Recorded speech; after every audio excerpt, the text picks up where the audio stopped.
¿Pueden observar la pantalla que estoy compartiendo?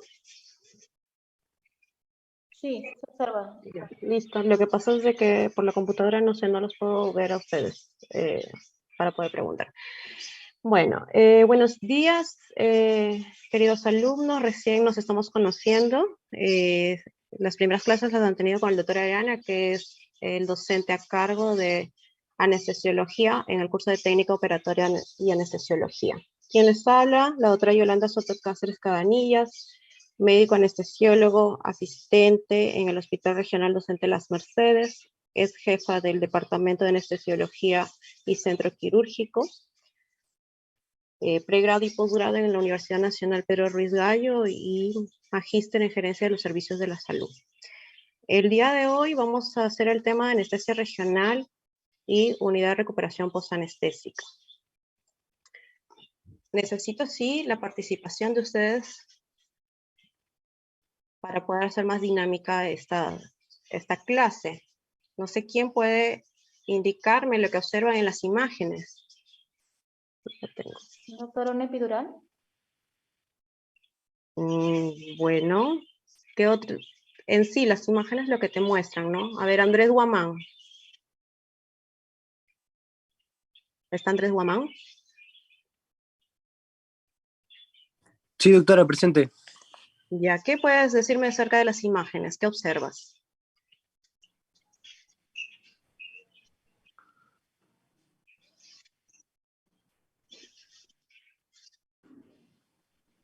No. Aleiska.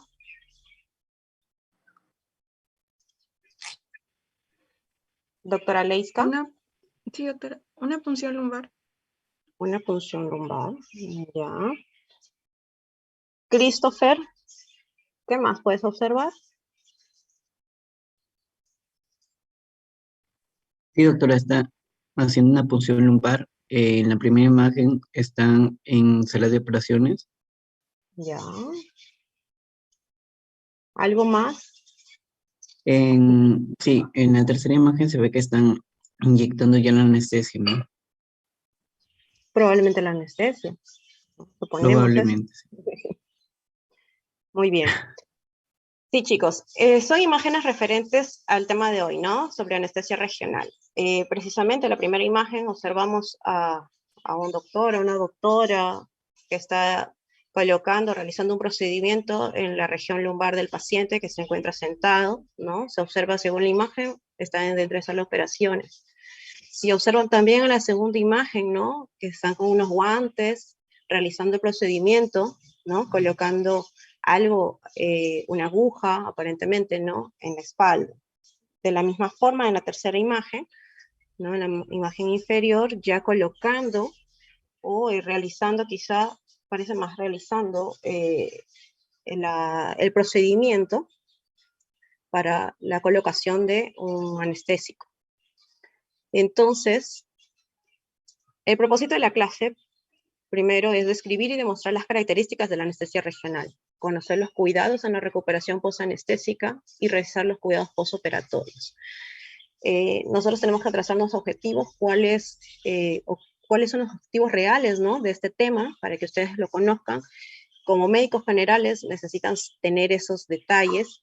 No son temas tan exquisitos, ¿no? No vamos a entrar mucho en temas tan exquisitos porque no son residentes, pero sí necesitan conocer lo básico y poder hablar sobre el tema como cualquier otro médico cuando recién ingresa, ¿no? Entonces, la siguiente. ¿A qué le llamamos anestesia regional? A ver, ¿quién sigue? Dayana Vázquez.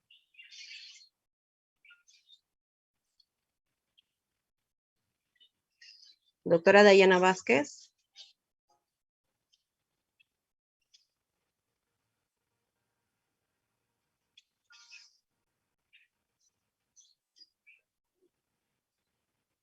Ah, no tiene micrófono.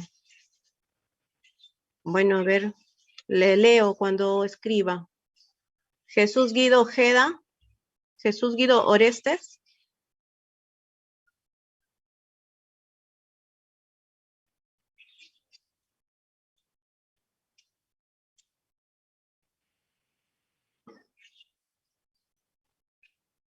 Doctor Jesús Guido Orestes.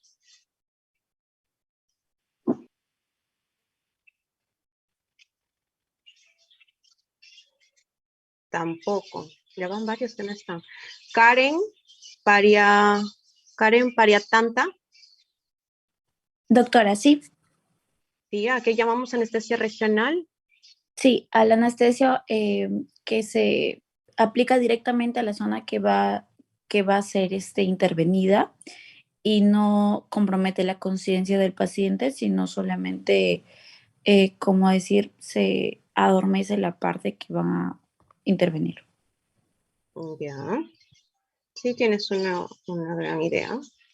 Entonces, llamamos anestesia regional a la abolición de la conducción de los nervios sensitivos mediante la administración de fármacos, en este caso anestésicos locales, para permitir de esa manera limitar la anestesia a determinadas áreas del cuerpo, ¿no? Como vemos ahí a la paciente, cómo observa su anestesiólogo, ¿no? En una anestesia regional, el nivel de conciencia y la respiración espontánea están preservadas. Pero también es importante conocer que cuando los pacientes están muy nerviosos, necesitamos también sedarlos, ¿no? Para poderles dar esa comodidad y tranquilidad al momento de su intervención quirúrgica. Sin embargo, pueden ser despertados inmediatamente y ellos respiran por sí solos.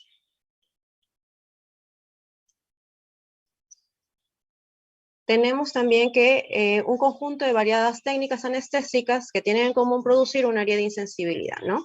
El bloqueo de la conducción nerviosa hacia y desde el área quirúrgica. Si colocamos anestésicos locales en la proximidad de la médula espinal, le vamos a denominar anestesia regional neuroaxial. En el caso de que estemos limitados el fármaco anestésico a troncos o nervios periféricos, le denominamos bloqueos regionales. Para ello también necesitamos recordar un poco de la anatomía. A ver, vamos, ¿por dónde nos quedamos? Freddy Mejía. Doctora, ¿qué tal? Buenos días. Buenos días. De la anatomía de la columna vertebral, ¿cuántas vértebras tenemos a nivel cervical? A nivel cervical tenemos 7. Lumbar o dorsal, ¿no? Torácico o dorsal. ¿Cuántas? ¿Se quedaron?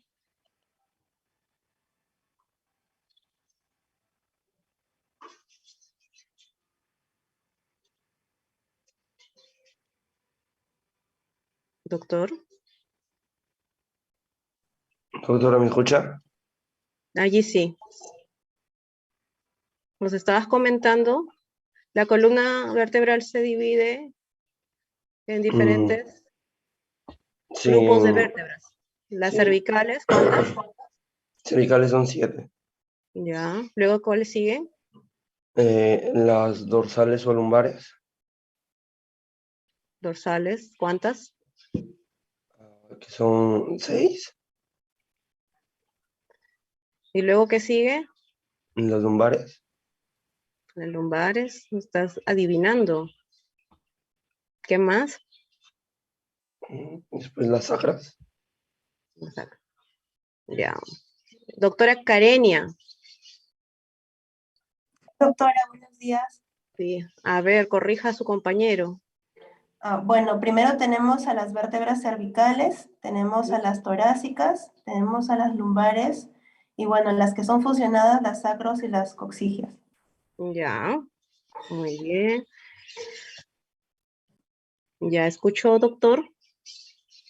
Por favor, un poquito más atentos, ¿ya? Además, esto es un recordar de anatomía. Ustedes ya han pasado estas clases.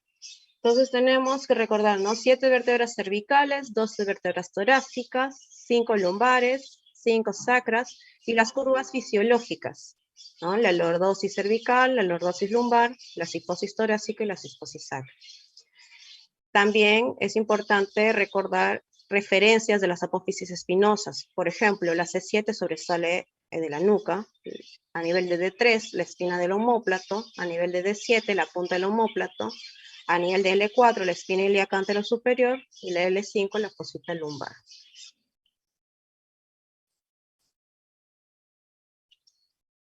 Muy bien, ahora sí. Cuando vamos a colocar un anestésico, vamos a realizar un procedimiento de anestesia, vamos a ingresar el fármaco a través de una aguja. ¿Quién me puede decir? Ricardo Aburto recién se conecta. ¿Quién me puede decir la aguja qué capas va a atravesar para llegar hasta el área donde queremos anestesiar?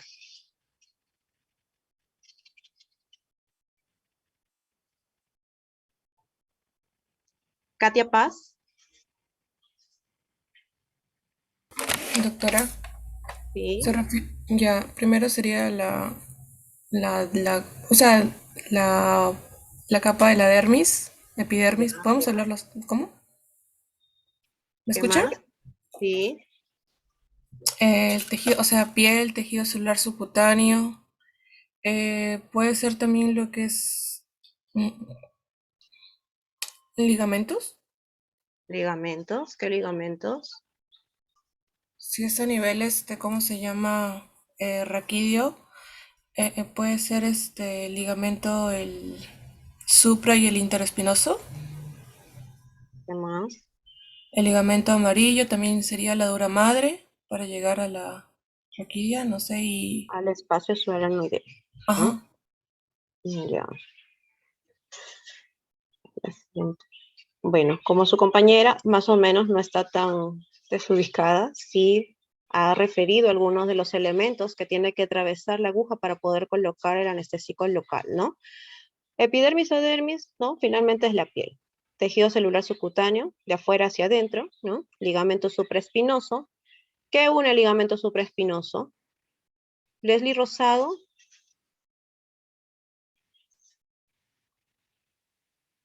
¿Qué une el ligamento supraespinoso?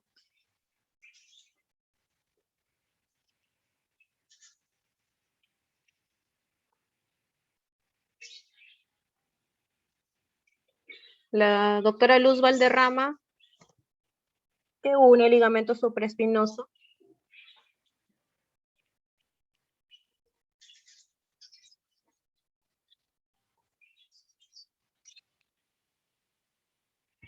Las apófisis espinosas. Ya. ¿Quién habló? Que yo me... Leslie, ya. Luz Valderrama. El interespinoso, el ligamento interespinoso.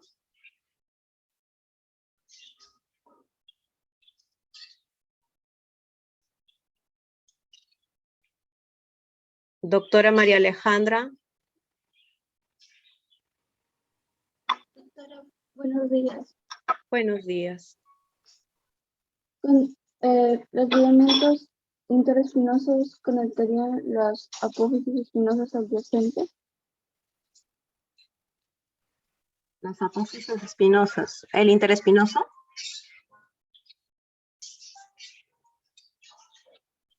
Sí. No, ese es el supraespinoso. Chicos, estos detalles son pequeños detalles que uno lleva en anatomía. Hay que ir revisando nuevamente para que puedan tener una idea más clara y además no pueden estar a estas alturas olvidando piezas importantes de la anatomía para poder entender. ¿Ya? Entonces tenemos que una aguja que vamos a utilizar como para el procedimiento de la colocación de la anestesia a nivel lumbar o de la columna vertebral para una anestesia neuroaxial va a atravesar diferentes capas, ¿no? La piel, el tejido celular subcutáneo, ligamentos, como el ligamento supraespinoso, ¿no? Que une las apófisis espinosas, el interespinoso, las carillas de las vértebras, el ligamento amarillo, ¿no? La dura madre, la aracnoides, para poder llegar hasta el espacio subaracnoideo. En este caso, si llego hasta el espacio subaracnoideo donde voy a colocar el fármaco, voy a producir un tipo de anestesia. ¿Qué tipo de anestesia? Mariano Rojas. Doctora, ¿me escucha? Se escucha medio distorsionado, creo que es mi internet. ¿Me puede repetir la pregunta? Si es que llego hasta el espacio subaracnoideo y coloco allí el fármaco, ¿qué tipo de anestesia es? Una anestesia raquídea. Anestesia requerida, muy bien. Y si solo llego hasta el espacio que se encuentra entre el ligamento amarillo y la dura madre, que es el espacio epidural. Una anestesia epidural. Una anestesia epidural, muy bien. Por eso es importante saber a qué nivel voy a llegar para colocar el anestésico, ¿no? Acá podemos observar nuevamente, desde otro punto de vista, el ligamento, todo lo que atraviesa la aguja, para llegar o al espacio epidural o hasta el espacio subaranoideo, dependiendo de la técnica que voy a realizar y el fármaco que voy a colocar. ¿Qué son los anestésicos locales? A ver, tengo solamente 25 alumnos conectados.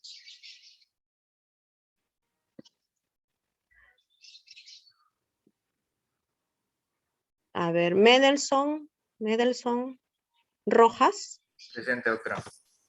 Ya, ¿qué me puede decir sobre los anestésicos locales? Doctora, son fármacos que tienen la capacidad de bloquear de forma reversible los impulsos nerviosos hacia cualquier parte del cuerpo, sean extremidades o en el torso, y tienen una cierta duración donde el órgano va a perder la capacidad de sensibilidad, no va a tener una capacidad de excitación y su tiempo de... y después de ese tiempo de bloqueo va a recuperar su función normal. Ya, me ha dado una buena idea. Me refería solo a los anestésicos locales, pero sí, se nota que por lo menos has leído algo. Entonces tenemos los anestésicos locales, son fármacos capaces de bloquear de manera reversible la conducción del impulso nervioso en cualquier parte del sistema y va a dar una pérdida de sensibilidad, aunque la función nerviosa luego se recupera una vez finalizado su efecto, ¿no? Entonces aquí tenemos también una imagen, vemos la estructura de un anestésico local, que se compone por un grupo hidrofóbico o el anillo aromático.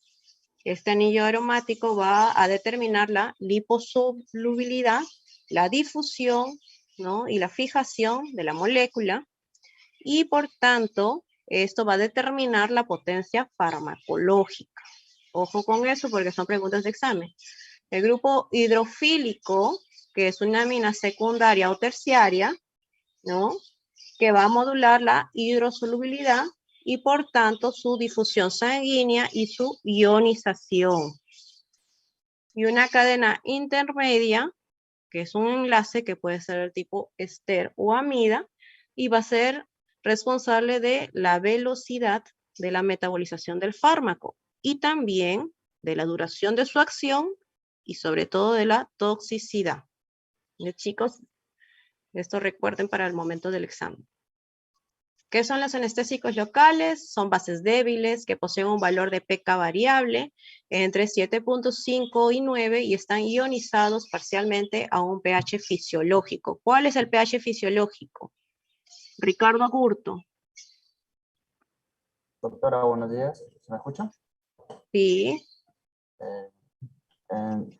Está entre 7.35. Sí, ¿y qué más? Hasta Hay un rango. Sí, hay un rango, 7.35, 7.45. Muy bien.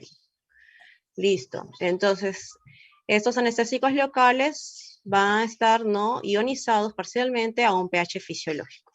Van a bloquear los canales de sodio sensibles a un voltaje e inhiben la generación de los potenciales de acción, ¿no? ¿Recuerdan qué ion está fuera de la célula? Renato Domínguez. Doctora, ¿qué tal? Buen día. ¿Qué ion encontramos fuera de la célula? Fuera está el sodio y dentro el potasio. Dentro. El potasio. Potasio. Y en la imagen que tú puedes observar, que tenemos como anestésico local a AL, ¿no? Cuando ingresa, atravesando la capa bilipídica y se une a un receptor, va a producir un bloqueo, ¿no? Y por tanto, ¿qué canal va a bloquear?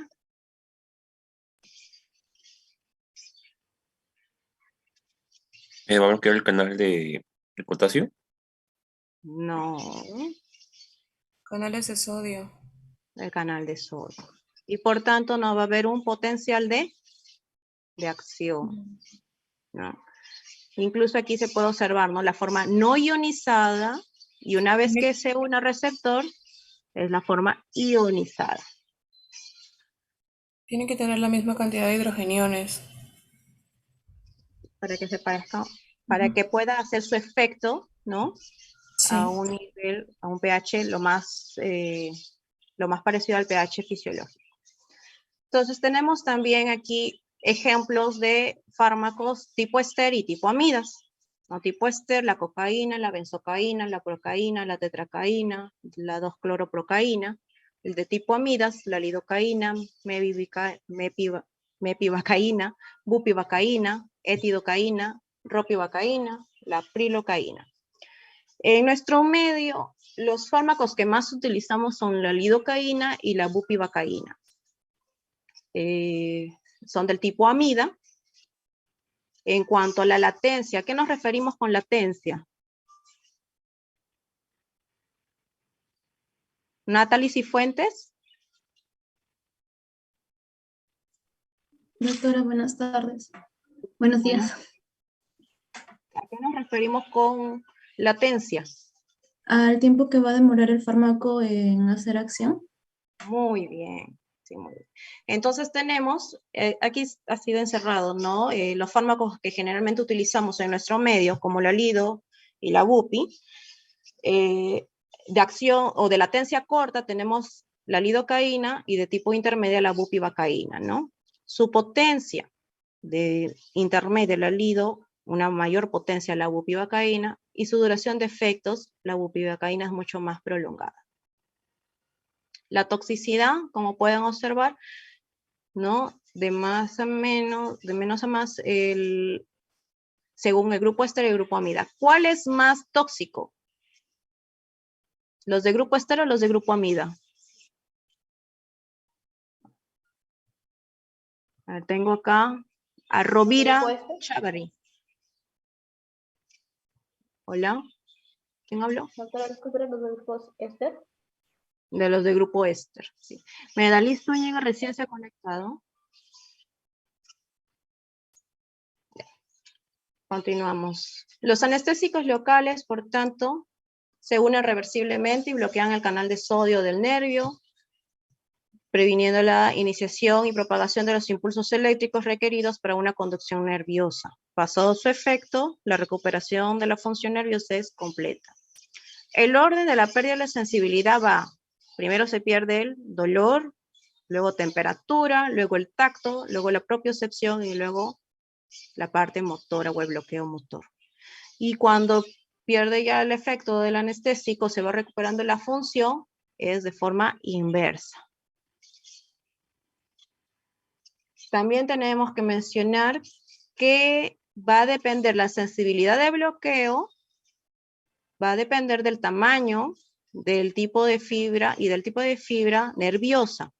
Entonces tenemos 3 tipos de fibras nerviosas, las del tipo A, las del tipo B y las del tipo C.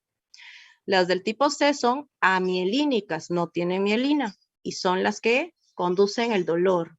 Por tanto, la sensibilidad al bloqueo es mayor. Entonces tú le colocas el anestésico local, su efecto es mucho más rápido para bloquear el dolor. En cuanto a las fibras del tipo A, del tipo, tenemos alfa, beta, gamma y delta, son mielínicas. Y según el tipo alfa, beta o gamma, tienen una mayor o menor sensibilidad a bloqueo. La toxicidad de los anestésicos locales. ¿Tenemos reacciones alérgicas? Sí, se produce, son raras. La incidencia es menor de 1% de todas las reacciones. Pero sí necesitamos tener mucho cuidado con una inyección accidental.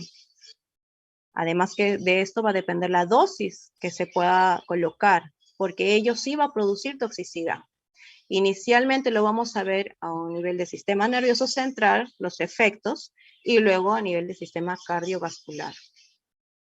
¿Qué tipo de síntomas? Entumecimiento de la lengua, mareo, tinnitus, trastornos visuales, conversación enredada, contracciones musculares, inconsciencia, convulsiones, coma, puede producir apnea, puede producir un paro cardiorrespiratorio. Aquí tenemos un cuadrito para que lo puedan revisar, ¿no? Cuando la concentración del anestésico local es mayor, las manifestaciones del sistema nervioso central y cardiovasculares también son mayores, ¿no? Puedo producir un paro respiratorio, producir una sistolia o un paro cardíaco. Ahora sí, vemos lo que es la anestesia raquídea. La anestesia raquídea, llamada también subaracnoidea, porque se coloca en el espacio subaracnoideo, intratecal o intradural. Y tenemos que recordar que el espacio subaracnoideo se encuentra entre el aracnoides y la pía madre, va a contener el líquido cefalorraquídeo, estructuras nerviosas, algunos pequeños vasos que se dirigen a la médula.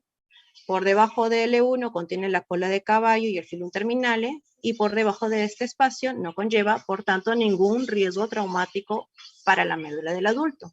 Y en niños por debajo de L3. Es decir, no vamos a hincar la médula, ¿no? Por debajo de este nivel. Los anestésicos utilizados, el más común, la bupivacaína, y es lo que tenemos en nuestro medio.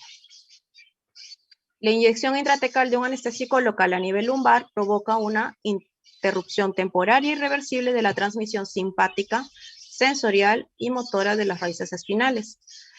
Generalmente la punción se realiza entre las vértebras L3, L4 o L4, L5. Se bloquea la transmisión nerviosa de las estructuras que inervan el abdomen inferior, periné y extremidades inferiores, ¿no? Aquí podemos ver en una imagen cómo una aguja raquídea va a pasar todas las capas que habíamos mencionado, desde la piel, ligamento supraespinoso, interespinoso, ligamento amarillo, hasta llegar al espacio subaracnoideo donde vamos a colocar el anestésico local. ¿Qué factores influyen sobre la anestesia raquídea? ¿Alguna idea?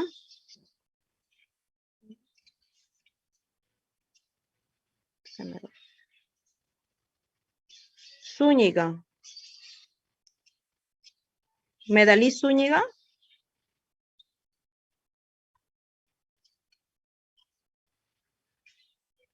Doctora Medalí Zúñiga.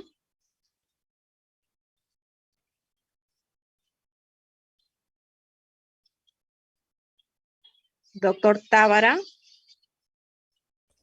Doctora, buenos días. Uno de los factores podría ser la dosis del fármaco. La dosis del fármaco. ¿Qué otra? El tipo de fármaco o también la maniobra al momento de colocar la anestesia. Ya. ¿Tendrá algo que ver que sea un obeso mórbido o una gestante? Claro, porque habría mayor dificultad al momento de colocar la anestesia. Al momento La de, bueno, aguja. sí, también a colocar. Pero también hay algo que tienen en común, un obeso mórbido que tiene un abdomen voluminoso y una gestante. Mayor ¿Mm? curvatura de la columna. El peso. No, el El peso. peso. Exacto, el aumento de la presión intraabdominal. Es uno de los factores también importantes. Entonces tenemos la varicidad. ¿A qué me refiero con varicidad? Walter Vilches. Doctora, a la densidad de la solución del fármaco. Muy bien. Ahí sí. Tenemos otros factores, la dosis del fármaco que había mencionado. Dosis, una cosa es dosis y otro volumen del fármaco, la turbulencia del líquido cefalorraquídeo, los coadyuvantes, si es que voy a agregar otro fármaco, el aumento de la presión intraabdominal, en el caso de los obesos mórbidos, de las gestantes, la posición del paciente durante la inyección, la altura de la inyección, la velocidad de la inyección y el tiempo hasta la posición operatoria.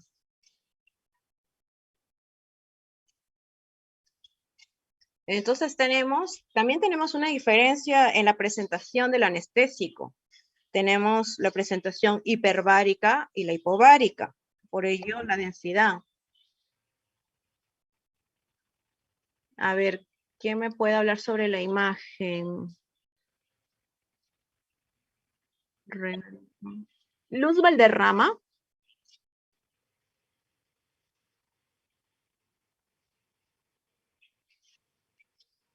La doctora Luz Valderrama.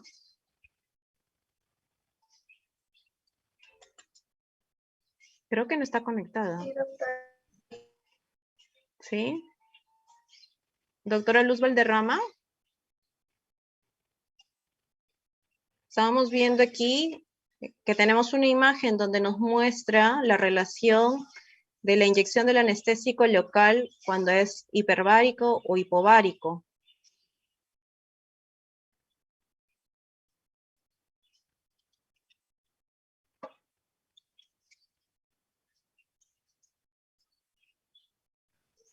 No está la doctora Luz, ¿no? Desde temprano la estoy llamando. Ya. La anestesia hiperbárica se utiliza para las intervenciones de extremidades inferiores. Ya. Pero si observas, Rovira, ¿no? Si observas la imagen, tenemos un lugar de inyección que es la misma. Y dependiendo de la densidad, el anestésico va a subir o bajar, ¿no? Entonces, si es más denso, va a bajar. Si es menos denso, va a subir. Ahora, tendrá que ver también la posición del paciente. Si lo pongo entre Delenburg, Andrés Guamán, ¿el anestésico subirá o bajará? Sube. Si lo pongo al paciente entre Delenburg.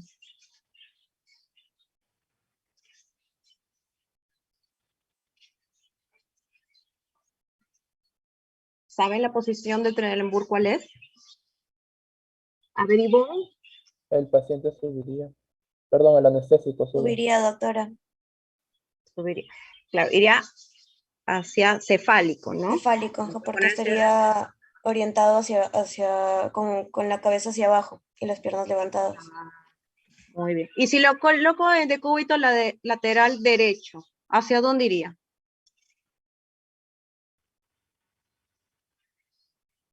Decúbito lateral derecho. Chuquilín.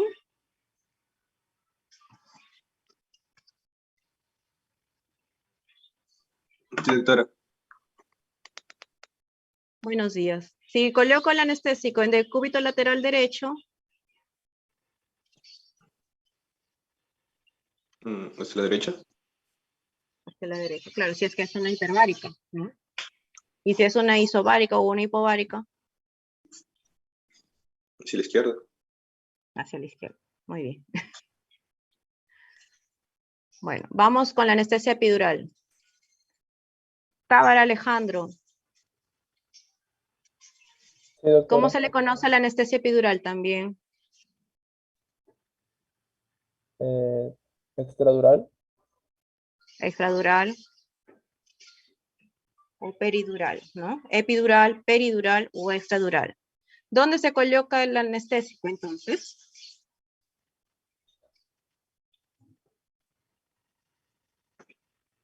En el espacio peridural, ¿no?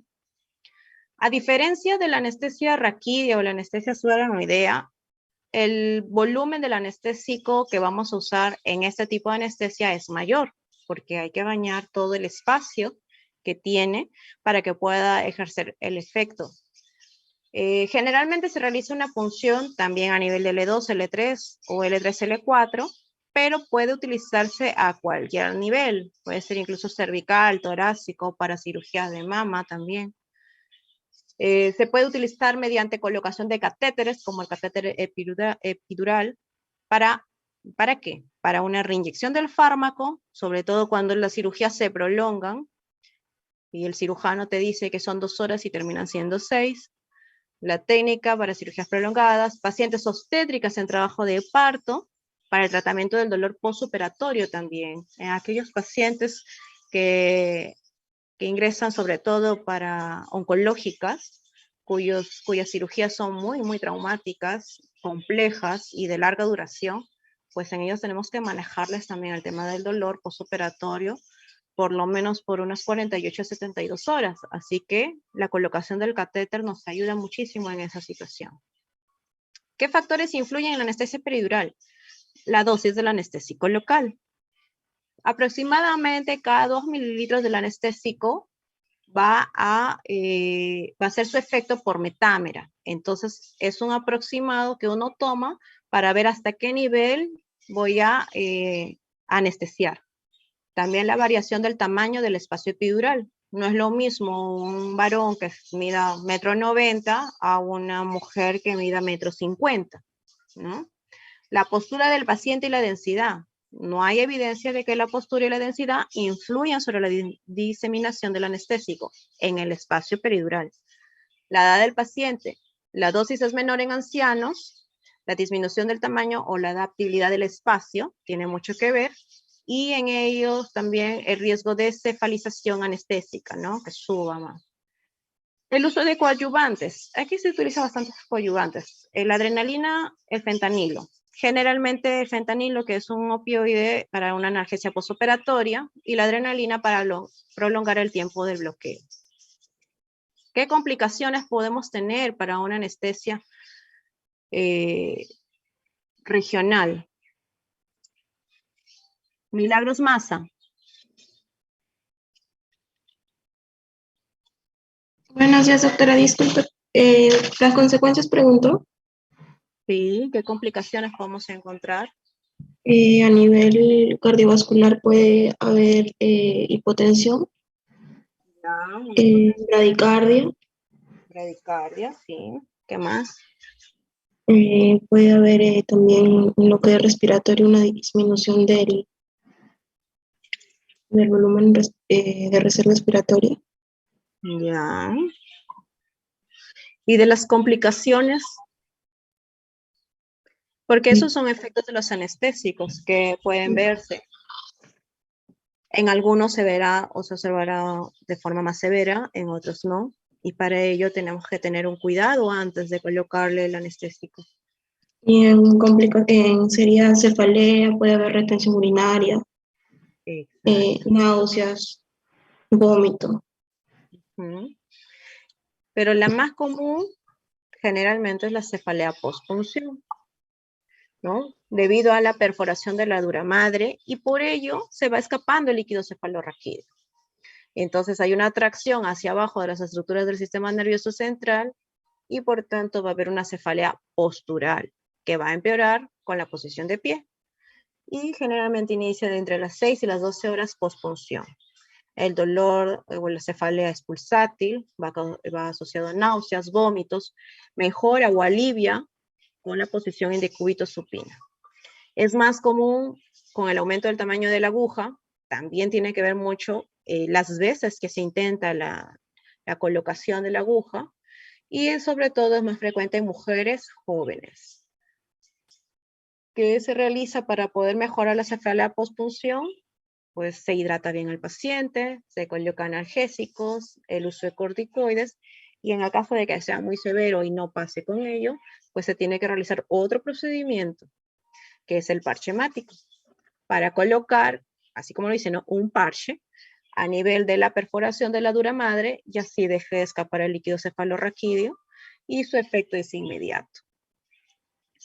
Otra de las complicaciones, la retención urinaria. De las más graves tenemos la meningitis, porque pues ese ya es un proceso infeccioso. La lesión vascular, que generalmente es por la punción epidural, ya que la aguja epidural es de un mayor calibre, es muy gruesa, y además por allí también colocamos el catéter peridural. Lesión nerviosa, aunque es de incidencia baja, se puede producir con cualquiera de los dos tipos de punciones. La anestesia raquídea alta por una punción inadvertida peridural puede haber consecuencias graves de hipotensión y bradicardia, apnea, pérdida de conciencia, pero sobre todo si no lo manejamos de inmediato puede llegar a un paro cardiorrespiratorio. Problemas con heparinización subsecuente se aprecia con la punción epidural por el riesgo de hemorragia con producción de hematoma a nivel medular, ¿no? Por eso es de que una de las contraindicaciones es colocar a un paciente que esté heparinizado y no controlado. Para ello se le piden sus exámenes auxiliares y según eso se determina, se toma la decisión. Y si no, pues tendría que ir a una anestesia general para evitar estas complicaciones, ¿no? Tenemos aquí nuevamente la imagen, anestesia raquídea, ¿a qué nivel? A nivel del espacio subaranoideo, la anestesia epidural a nivel del espacio epidural. La anestesia en plexos y la anestesia local. ¿Qué son los plexos nerviosos? Aleiska.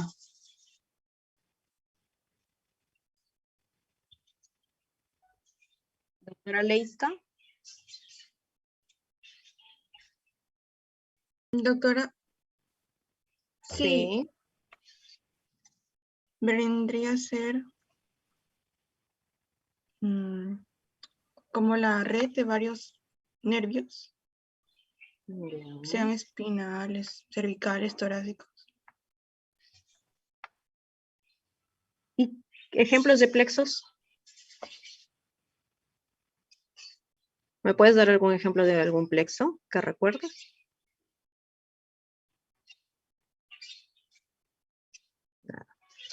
¿Qué son los plexos nerviosos? Entonces, son un conjunto de nervios entrelazados envueltos en una vaina aponeurótica fibrosa, ¿no?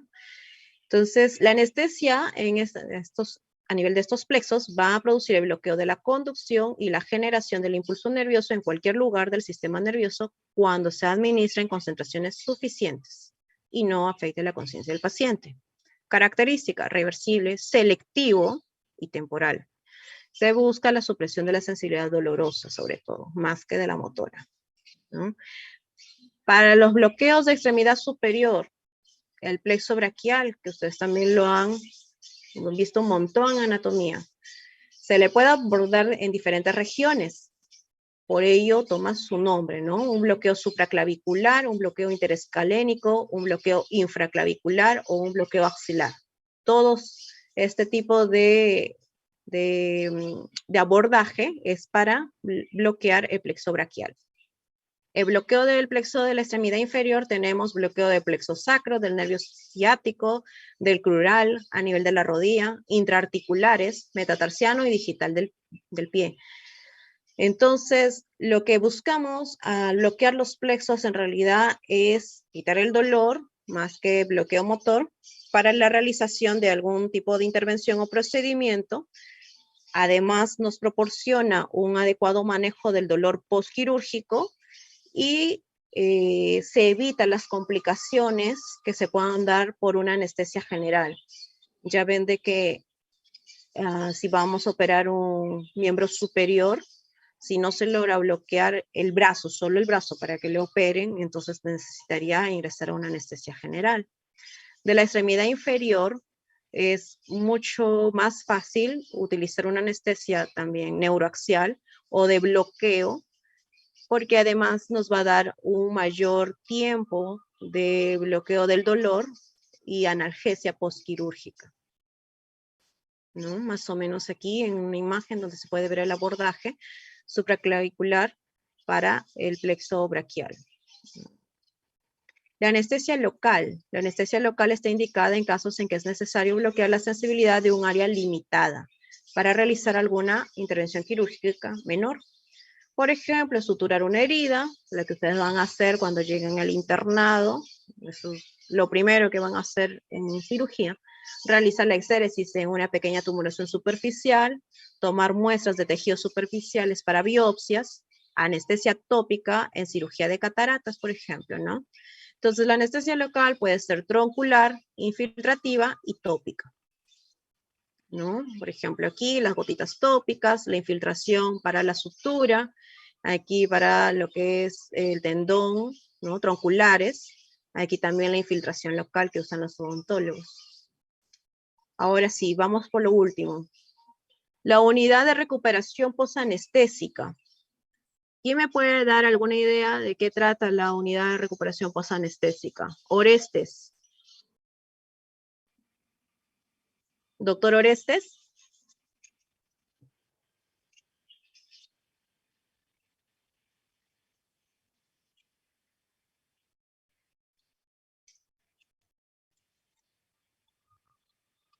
Doctora Dayana Vázquez.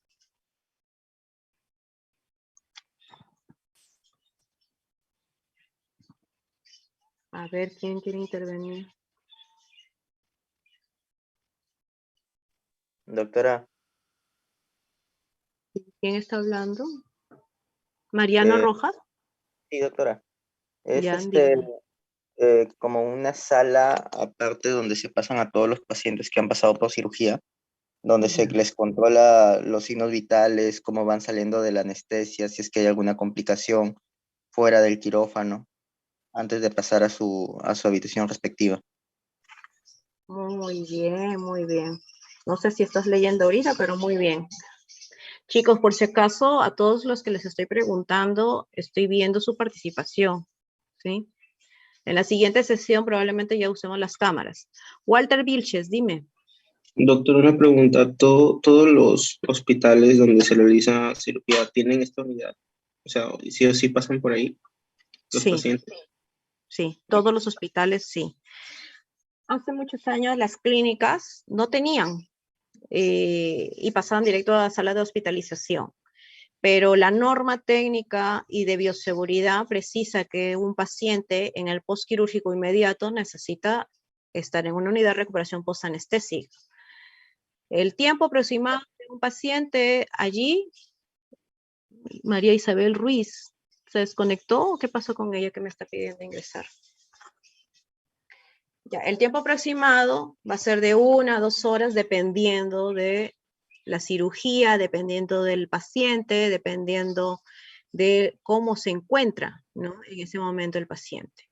Entonces tenemos que la unidad de recuperación postanestésica es una sala de recuperación tipo cuidados intensivos especializados, muy parecido, destinado a controlar en forma continua al paciente recién operado.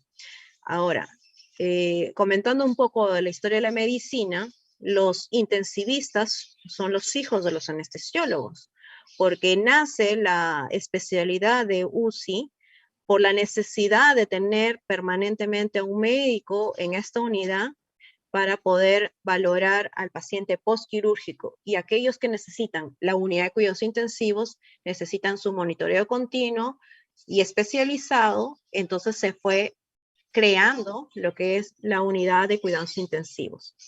Así nacen los intensivistas a partir de los anestesiólogos.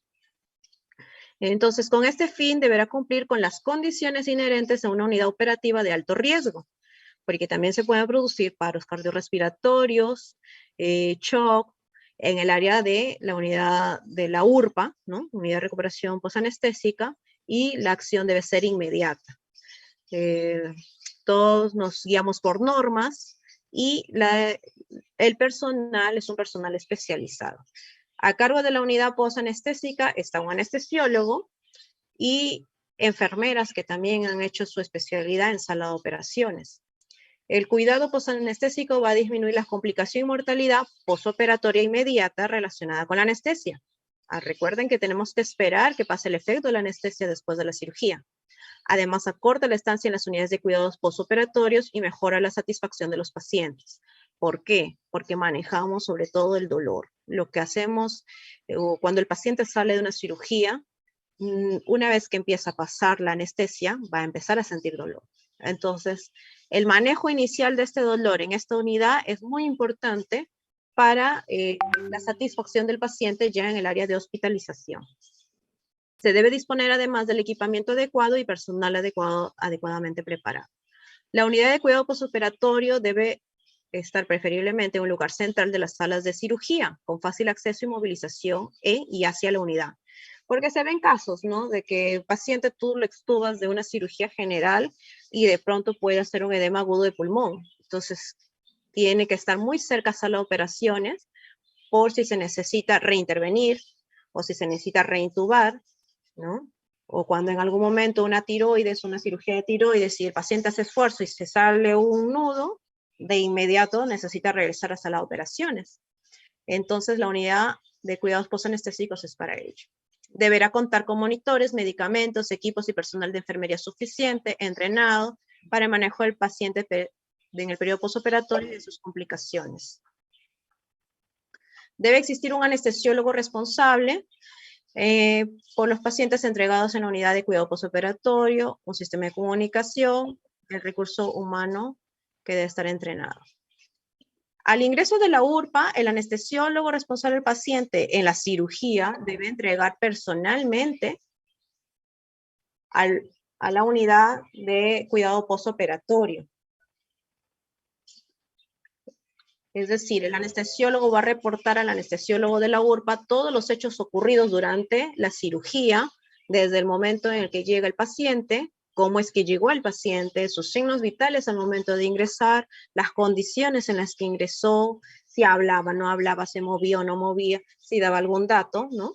La colocación de la anestesia, si hubo algún evento adverso, sea de la anestesia o sea de la cirugía, lo que se encontró, lo que pudo observar en la cirugía, a veces hay mucho sangrado, por ejemplo, se tiene que colocar hemoderivados, transfusiones, todo eso se le reporta al anestesiólogo que se va a quedar a cargo en la unidad de recuperación posanestésica,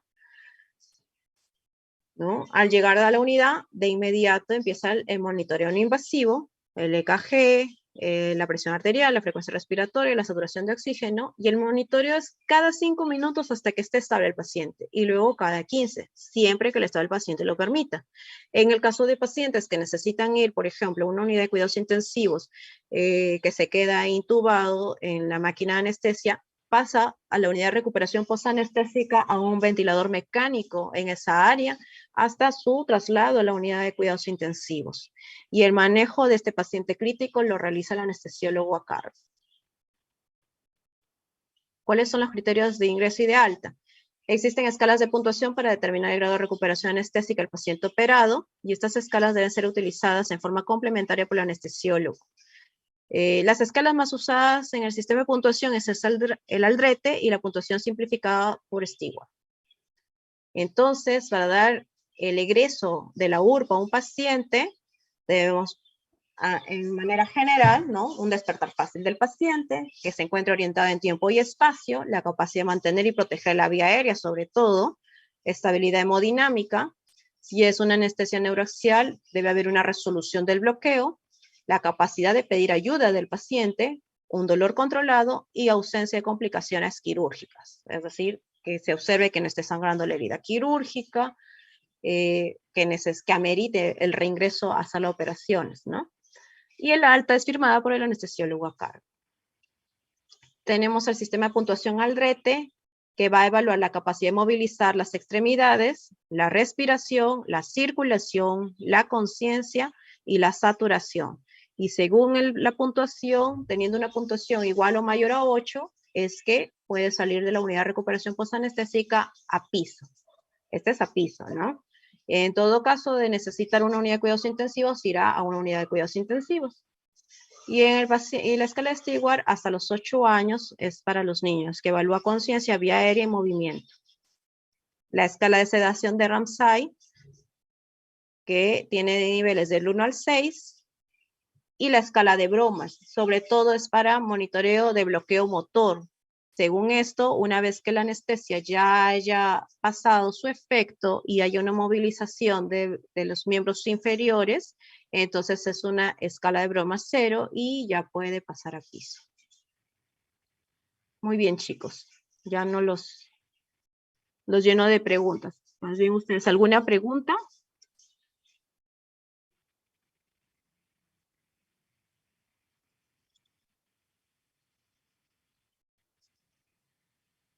Todos callados.